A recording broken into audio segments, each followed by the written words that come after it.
దేవునికి స్తోత్రం.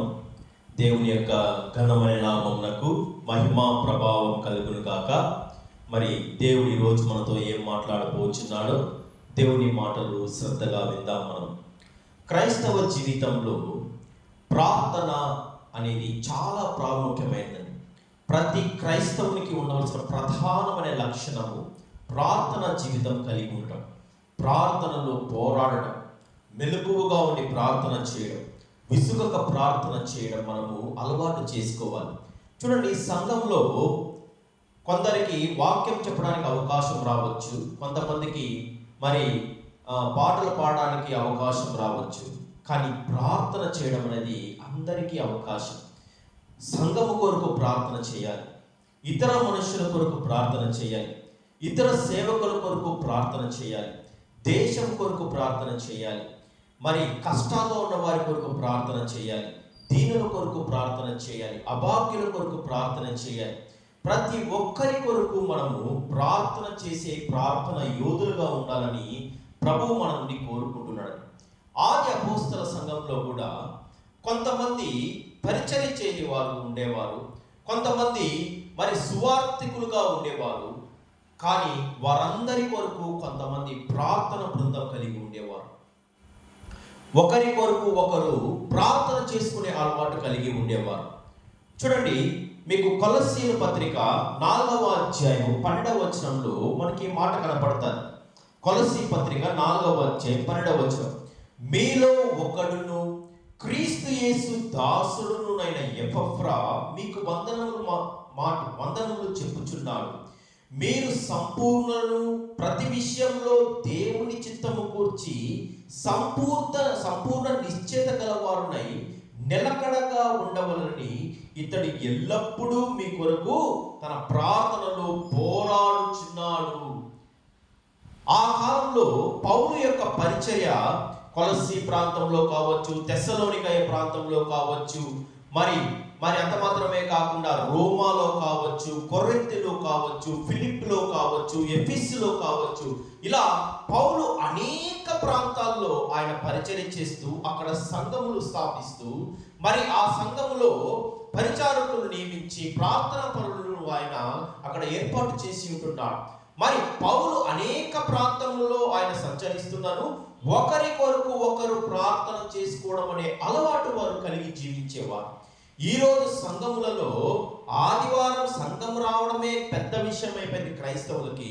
అంత మాత్రమే కాకుండా ఒకరి సంఘం పట్ల ఒకరికి ఈర్ష్య కలిగి, ఒకరితో ఒకరు పోటీ పడుకుంటూ, ఒకరి సంఘం పైన మరొక సంఘం వారు నిందలు మోపుచు, క్రైస్తవంలోనే భేదాభిప్రాయాలు కలిగి ఒకరికొకరు ప్రార్థన పులిగొరుపుకోకుండా ఒకరిని ఒకరు అవమానించుకోవడం ప్రారంభించి ఉంటున్నారు. మా సంఘం గొప్ప, మా సంఘం గొప్పది, మా సంఘంలో ప్రార్థన ఉంటుంది, మా సంఘంలో పాటలు ఉంటాయి, మా సంఘంలో అవి ఉంటాయి ఇవి ఉంటాయి అని ఒకరితో ఒకరు భేదాభిప్రాయాలు కలిగి ఉంటూ ఒకరి ఒకరు హెచ్చులు చెప్పుకోవడం ప్రారంభమైపోయింది. కానీ ఆ కాలంలో ఆదిమ అపోస్తల సంఘం కాలంలో ఒకరికొకరు వారు ప్రార్థన చేసుకుంటం వల్ల సంఘము అభివృద్ధి చెందుకుంటూ ప్రపంచమంతా వ్యాపించిందని క్రైస్తవ సంఘం.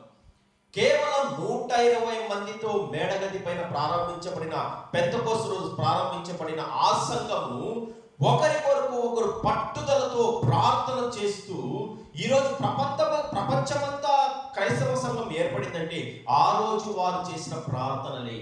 మరి ఆ యొక్క ఆనవాయితీని మనం కొనసాగించకుండా ఒకరిపైన ఒకరు నిందలు మోపుకుంటూ ఒకరిపైన ఒకరు హెచ్చులు చెప్పుకుంటూ మనము క్రైస్తవ సమాజాన్ని భ్రష్టు పట్టించే వారంగా ఉంటున్నాం. మరి బైబిల్ నేర్పిస్తున్న పాఠం మనకేమంటే ఒకరికొకరు మీరు ప్రార్థన చేయండి. ఎపఫ్రా ఆయన మరి ఆ యొక్క పౌలుతో పాటు ఖైదీగా ఉన్నప్పుడు కూడా తన ప్రార్థనలో వారి కొరకు సంఘం కొరకు ఆయన పోరాడిన వ్యక్తిగా ఉంటున్నాడు. మనము కూడా ఒకరి కొరకు ఒకరు ప్రార్థనలో పోరాడే వ్యక్తులుగా ఉండాలి. అందరి కోసం ప్రార్థన చేయడం మనము నేర్చుకోవాలనేది ఈరోజు మనకు పాఠం నేర్పిస్తున్నదండి. చూడండి, అపోస్తల కార్యము 2వ అధ్యాయం 42వ వచనంలో, వీరు అపోస్తలుల బోధ యందును సహవాసమందును రొట్టె విరుచుట యందును ప్రార్థన చేయుట యందును ఎడతెగక ఉండిరి.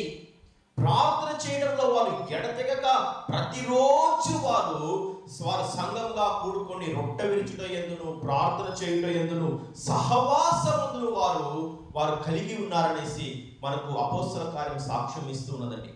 ప్రార్థన చేయాలి. ప్రార్థన చేయనప్పుడు మనకు కూడా అనేక రకమైన ఆటంకాలు అపవాది కలిగిస్తాడు. వాడు మనల్ని ఊరికే విడిచిపెట్టాడు. ఎందుకనగా మనము పోరాడున్నది అపవాదితో. మనం పోరాడుతున్నాం. క్రైస్తవులుగా మనము బాప్తిస్మం తీసుకున్న వెంటనే అపవాదికి మనం విరోధి అవుతాం. ఎందుకనగా ఈ లోకంలో ఉన్న వారిని అపవాది కదిలించడు, వారికి ఏ ఆటంకం వాడు కలిగించడు. కాకపోతే ఎవరైతే దేవుని బిడ్డలుగా యేసుక్రీస్తునందు విశ్వాసం ఉంచి జీవిస్తారో వారిని ఆటంకపరచడమే వారికి క్రియగా ఉంటున్నదండి. చూడండి, ఎఫెసీ పత్రిక 6వ అధ్యాయం 12వ వచనంలో, ఏలయనగా మనము పోరాడున్నది శరీరులతో కాదు గాని ప్రధానులతోను అధికారులతోను ప్రస్తుత అంధకార సంబంధులకు లోకనాథులతోను ఆకాశ మండలమందున దురాత్మల సమూహముతోను మనము పోరాడుచున్నాము. ఎవరైతే యేసుక్రీస్తు బిడ్డలుగా జీవించడానికి ఇష్టపడుతున్నారో వారిపైన అపవాది దాడి ఉంటుంది. వారిని మనము ఎదుర్కోవాలంటే మనకున్న ఏకైక ఆయుధం ప్రార్థన. యేసుక్రీస్తు మనకు తోడుగా ఉన్నట్టయితే ప్రార్థన ద్వారా మనం అపవాదిని జయించడానికి మనకు దేవుడు సహాయం చేస్తాడు. అందుకే మీకు యాకోబు పత్రిక 4వ అధ్యాయం 7వ వచనంలో, దేవునికి లోబడి ఉండుడి, అపవాదిని ఎదిరించుడి, అప్పుడు వాడు మీ ఎద్దు నుండి పారిపోవననే మాట మనకు చూస్తున్నామండి. అపవాది దాడి నుండి మనల్ని మనం రక్షించుకోవాలంటే దేవుని సహాయం మనకు తప్పనిసరి, మనకు అవసరం. మనము ప్రార్థన ద్వారా ఆయనను వేడుకున్నప్పుడు ఆయన వాడి నుండి మనకు రక్షణ కలుగు చేయును. మరి అంత మాత్రమే కాకుండా ఈ అపవాదిని ఎదిరించడానికి బైబిల్ ఇస్తున్నటువంటి ఆ యొక్క సర్వాంగ కవచాన్ని మనం ధరించి వాడిని మనం ఎదుర్కోవాల్సి ఉంటుంది. ఎందుకనగా వాడు లోకంలో ఉన్న వాడిని విడిచిపెట్టేస్తాడు, కానీ మన పైన వాడు దాడి చేస్తాడు. కానీ వాని దాడి నుంచి మనం తప్పించుకోవాలంటే కూడా వాక్యమే మనకు సెలవిస్తున్నది. ఎలాగ మనం ఉండాలి, ఎలాగ జీవించాలి, ప్రార్థన జీవితం ఎలాగ ఉండాలి, విశ్వాసం కలిగి జీవించాలి, సమాధానం కలిగి జీవించాలి, సత్యమును కలిగి జీవించాలి, నీతిగా మనం జీవించాలి, రక్షణ కలిగి జీవించాలి. అంత మాత్రమే కాకుండా వాక్యమును చదివే వారిగా ఉండాలి. ప్రతిరోజు ప్రార్థన మనం పట్టుదల కలిగి ఉండాలనేసి మనకు వాక్యం నేర్పిస్తుంది. చూడండి, ఆ యొక్క సర్వాంగ కవచం గురించి కూడా అదే ఎఫెసీ పత్రిక 6వ అధ్యాయం 13 నుంచి 18 వచనాల్లో మనకు పౌలు గారు రాసి ఉంటున్నారు. అందుచేతను మీరు వారిని ఎదిరించుటకును సమస్తమును నెరవేర్చిన వారై నిలవబడుటకును శక్తిమంతునగునట్లు దేవుడిచ్చు సర్వాంగ కవచము ధరించుకొనుడి.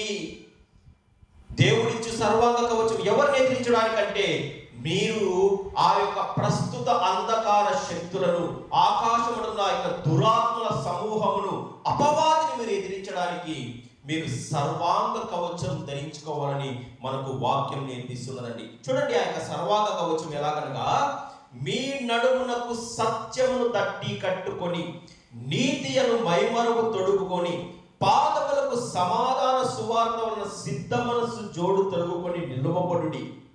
ఇవన్నీయుగాక విశ్వాసమును డాలు పట్టుకొని దానితో దుష్టుని మీరు అగ్నిబాణములన్నింటినీ ఆర్పుటకు మీరు శక్తిమంతులగుదురు.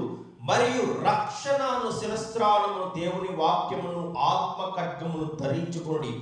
ఆత్మ వలన ప్రతి సమయమందును ప్రతి విధమైన ప్రార్థన విజ్ఞాపన చేయించు ఆ విషయమై సమస్త పరిశుద్ధుల నిమిత్తము పూర్ణమైన పట్టుదలతో విజ్ఞాపనము చేయించు మెలకువగా ఉండుడి. ఇక్కడ 7 రకాల ఆయుధాలు మనకు వాక్యం నేర్పిస్తున్నదండి. 7 రకాల ఆయుధాలు. అందులో చూడండి, మొదటిది సత్యము, రెండవది నీతి, మూడవది సమాధానము, నాలుగవది రక్షణ, ఐదవది విశ్వాసము, ఆరవది వాక్యము, 7వది ప్రార్థన. ఈ యొక్క సర్వాంగ కవచాన్ని మనం ధరించుకొని, అనగా 7 రకాల లక్షణాలు మనం కలిగి ఉన్నట్టయితే అపవాదిని ఎదిరించడానికి మనము శక్తిమంతులవుతాం. సత్యమనగా మనలో అబద్ధం ఉండకూడదు, అబద్ధమునకు మనలో స్థానం ఉండకూడదు. మరియు సత్యమనగా వాక్యమే సత్యము. వాక్యం ఎవరనగా యేసుక్రీస్తే. యేసుక్రీస్తును మనం కలిగి ఉన్నప్పుడు మనలో సత్యం ఉంటుందని వాక్యం నేర్పిస్తున్నదండి. రెండవది నీతి. మనము ఎవరిని మోసము చేయకూడదు. ఎవరిని మనము మోసము చేయకూడదు. మనము అవునంటే అవును, కాదంటే కాదనే లక్షణాన్ని మనం కలిగి ఉండాలి. నీతిమంతుడు అంటే ఎందుకనగా ఈ లోకంలో నీతిమంతుడు లేడు, ఒక్కడు లేడని వాక్యం తెలియజేస్తుందండి. ఎవరైతే యేసుక్రీస్తును తమ సొంత రక్షకునిగా అంగీకరించి ఎవరైతే జీవిస్తారో వారు నీతిమంతులుగా కావడానికి అవకాశం ఉన్నది. మూడవది సమాధానము. ఇది చాలా ముఖ్యమైనదండి క్రైస్తవ జీవితంలో. సమాధానం కలిగి జీవించడం. మనం ఎవరితోనూ విరోధం ఉండకూడదు. మనకు ఎవరితోనూ విరోధం ఉండకూడదు. మన వలన ఒకరితో ఒకరికి విరోధం రాకూడదు. ఇలా మనము మన నోట ఆశీర్వచనకరమైన వచనాలు రావాలి, శాపకరమైన వచనం రాకూడదు. ఎందుకనగా అప్పుడు మాత్రమే మనం సమాధానం కలిగిన వారంగా ఉంటాం. నాలుగవది విశ్వాసము. మన యేసయ్య మనతో ఉన్నాడనే ఒక అచంచలమైన నమ్మకం కలిగి ఉండడం అండి విశ్వాసం. ఎందుకనగా మీకు ఆవగించేంత విశ్వాసం ఉన్నట్టయితే ఈ కొండను మీరు ఈ యొక్క వృక్షమును మీరు పెకిలింపబడి సముద్రంలో అది నాటబడనున్నట్టయితే అది మీ మాటకు లోపడుతుంది అన్నాడు యేసయ్య. అనగా మనలో ఆవగించేంత విశ్వాసమైన ఉండాలండి.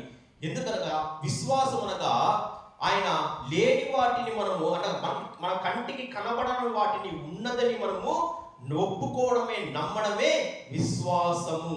అదృశ్యమైన వాటిని మనం ఉన్నవని నమ్మడమే విశ్వాసం.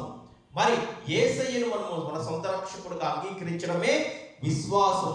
యేసయ్య మనతోనే ఉన్నాడని నమ్మడమే విశ్వాసం. మరి ఐదవది రక్షణ.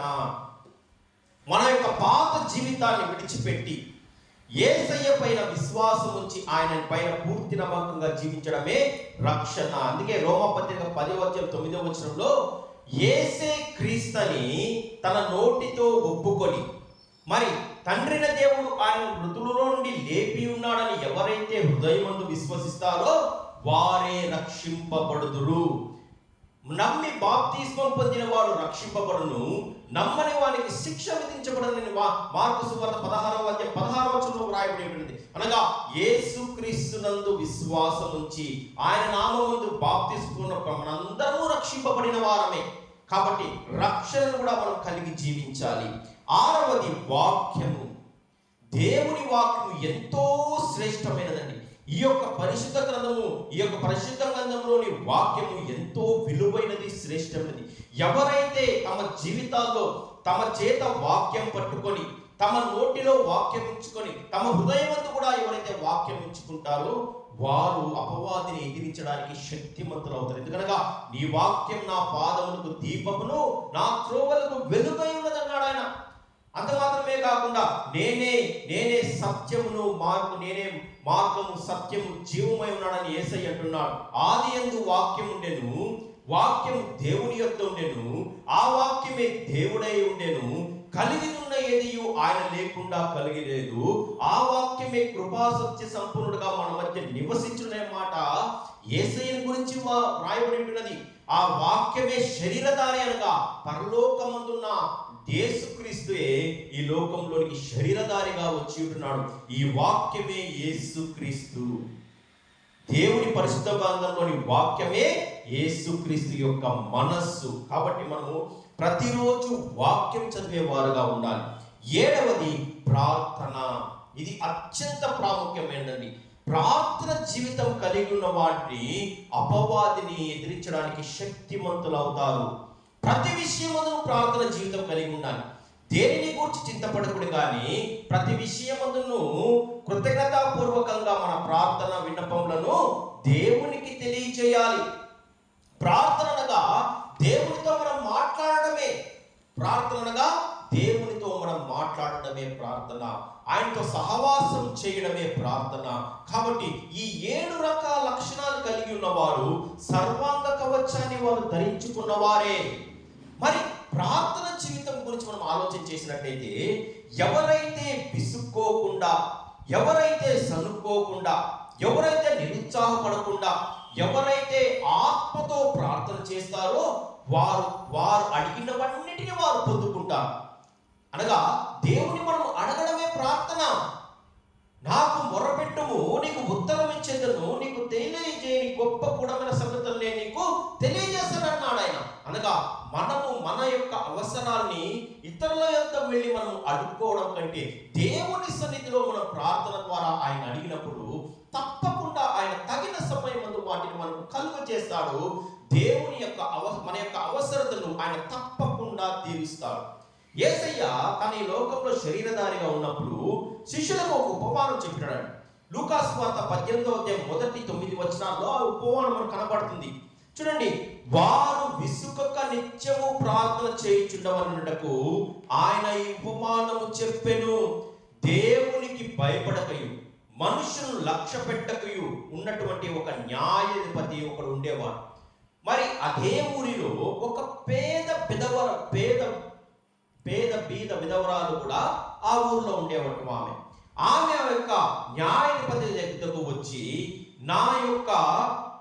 చూడండి మీకు 3వ వచనంలో, ఆమె అతని యొద్దకు తరచుగా వచ్చి నాకును నా ప్రతివాదికి న్యాయము తీర్చమని అడుగుచూ వచ్చిన కానీ కొంతకాలము ఆ యొక్క కఠినమైన న్యాయాధిపతి వాటిని ఒప్పుకొనకుండా ఉన్నాడు. మరి తరచుగా ఆమె విసుక్కోకుండా ప్రతిరోజు ఆ న్యాయాధిపతి వద్దకు వచ్చి నాకు నా ప్రతివాదికి న్యాయం తీర్చమని ఆమె అడుగుచూ వచ్చినప్పుడు ఆ కఠినాత్ముడైన వాడు మనసులో ఇలా అనుకుంటున్నాడట, చూడండి, ఈ విధవరాలు నన్ను తొందర పెట్టుచున్నది కనుక ఈమె మాటికి వచ్చి గోజాడకున్నట్లు ఆమెకు న్యాయం తీర్చని తనలో తాను అనుకునేను. తప్పకుండా నేను ఈమెకు న్యాయం తీర్చేస్తాను, ఎందుకనగా ఈమె గోడు నేను భరించలేకపోతున్నాను. ప్రతిరోజు ఈమె వచ్చి నా యొక్క విన్నపాన్ని తెలియజేస్తున్నదని ఆమె పైన కనికరపడి ఆమెకు ఆ యొక్క కఠినమైన న్యాయాధిపతి న్యాయం తీర్చినాడు. మరి యేసయ్య ఏమంటున్నాడంటే, మరియు ప్రభు ఇట్లా నేను అన్యాయస్తుడైన ఆ న్యాయాధిపతి చెప్పిన మాట వినుడి, దేవుడు తాను ఏర్పరచుకున్న వారు దివారాత్రులు తన్ను కూర్చి మొరపెట్టుకొనుచుండగా వారికి న్యాయం తీర్చడా, త్వరగా వారికి ఆయన న్యాయం తీర్చును. ఆ యొక్క కఠినమైన న్యాయాధిపతి ఆయన బీద విధవరాలకి న్యాయం తీర్చినప్పుడు దివారాత్రులు ఎవరైతే దేవుని సన్నిధిలో తమ యొక్క విన్నపాన్ని మొర ద్వారా వినిపిస్తుంటారో వారికి దేవుడు తప్పకుండా న్యాయం చేస్తాడు, తీరుస్తాడు. కానీ మనము వేచి ఉండాలి, ఓపికతో మనం ఎదురు చూడాలి. ఆయన సమయం ముందు తప్పకుండా మన యొక్క అవసరాన్ని ఆయన తీరుస్తాడు, మన అనారోగ్యాన్ని ఆయన చక్కపరుస్తాడు, మన ఆర్థిక సమస్యలు ఆయన తీరుస్తాడు. తప్పకుండా మనకు ఆయన మేలు చేస్తాడు, తప్పకుండా ఆయన మనకు మేలే చేస్తాడు. కాబట్టి మనము చేయవలసింది మన మొరను దేవునికి తెలియచేయడమే. అదే అండి, విశ్వాసంతో మనం ఎదురు చూడాలి. ప్రార్థన చేయడం మన వంతు, అద్భుతాలు చేయడం ఆయన వంతు. ఆయన చూసుకుంటాడు. ఆయన సన్నిధి మనం విన్నపాన్ని మనం తెలియజేసి మనం ఓరిమితో మనం ఎదురు చూడడం. ఎందుకనగా ఆయన మిమ్మును గురించి చింతించుచున్నాడు కనుక మీ చింత యావత్తు ఆయన మీద వేయడనేసి 1 పేతురు 5వ అధ్యాయము 7వ వచనంలో మనకు ఆ మాట స్పష్టంగా మనకు వాక్యం మనకు బోధిస్తూ ఉన్నదండి. చూడండి, ఫిలిప్పీ పత్రిక 4వ అధ్యాయం 19వ వచనంలో కూడా, కాగా దేవుడు తన ఐశ్వర్యం చొప్పున క్రీస్తు యేసునందు మహిమలో మీ ప్రతి అవసరమును తీర్చును. వాక్యం మనకు వాగ్దానం చేసి ఉన్నదండి. తప్పకుండా మన ప్రతి అవసరమును యేసుక్రీస్తునందు మహిమలో ఆయన తప్పకుండా దేవుడు మనకు తీర్చబోతున్నాడు. మనము ప్రార్థనలో మనము అడగాలి. అందుకే అడుగుడే మీకు ఇవ్వబడును, వెదుకుడే మీకు దొరుకును, తట్టుడే మీకు తేయబడును అనేసి ఆయన వాగ్దానం, అడుగు ప్రతి వానికి ఇవ్వబడును అనేసి దేవుడు వాగ్దానం చేసి ఉంటున్నాడు. మనము కూడా మన జీవితాల్లో మనకున్న ఈ యొక్క కష్ట నష్టములను, చింతను, బాధ, వేదనను, అప్పుల బాధ, అనారోగ్య సమస్యలు, మరి లోకంలో మనకు విలువ లేకపోవడం, ఇవన్నీ కూడా దేవుని పాద సన్నిధిలో మనం పెట్టినప్పుడు మనను ఆయన తల ఎత్తుకునే వారిగా చేయబోచున్నాడు. ఎందుకనగా మిమ్మల్ని నేను తలగా ఉంచుతానే కానీ నేను ఎన్నటికీ మిమ్మల్ని తోకగా ఉంచుననేసి దేవుడు మనకు వాగ్దానం చేసి ఉన్నాడండి. మనము కూడా విసుక్కోకుండా ప్రార్థన పట్టుదల కలిగి ప్రార్థనలో పోరాడినప్పుడు తప్పకుండా దేవుడు మనకు సహాయం చేస్తాడు. అటువంటి కృప దేవుడు మనకు దయచేయునుగాక. Amen. Praise the Lord. Hallelujah.